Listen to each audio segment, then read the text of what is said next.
પણ ગભરામણ ભાવનગરમાં જ થાય છે, કારણ કે લગભગ હવે કોઈ બાકી નથી જે શિક્ષણ સાથે જોડાયેલું હોય ને મનહરભાઈ એમને ના બોલાવ્યા હોય.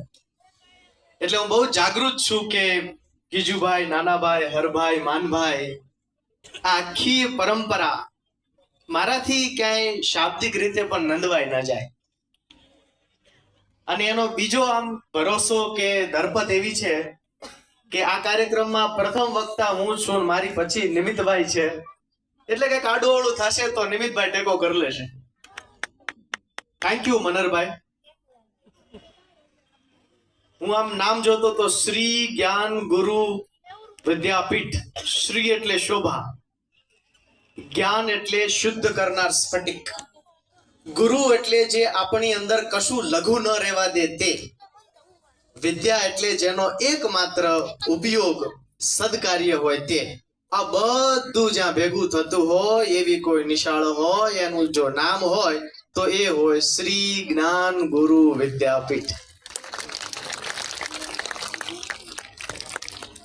અમે ને નિમિતભાઈએ આ વિષયોની એવી રીતે વહેંચણી કરી છે. મેં કીધું ભાઈ મને તમે એવો વિષય આપો જેમાં મને થોડુંક ફાવતું હોય. એટલે બાળકોએ શું કરવું જોઈએ, શું કરી શકે એના વિશેની વાતો છે, પણ વચ્ચે વચ્ચે વાલીઓને પણ એના સંકેતો મળતા રહેશે. એમ હું ને નિમિતભાઈ એકબીજાના ક્ષેત્રોમાં એકબીજાને ટાપલી મારતા રહીશું. મેં અહીંયા પ્રેઝન્ટેશન એ માટે રાખેલું છે જેથી હું બરાબર 55 મિનિટમાં મારી વાત પૂરી કરી શકું અને આપણે સમયસર આ વાતમાં આગળ જઈ શકીએ.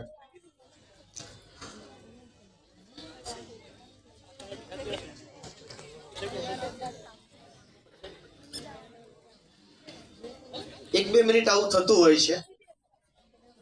હા, ઓકે. કેટલાક ચિત્રો જોવાના છે. ફોર્સ અત્યારે દુનિયામાં કેવું કામ કરી રહી છે એ આપણે બધા અનુભવી રહ્યા છીએ.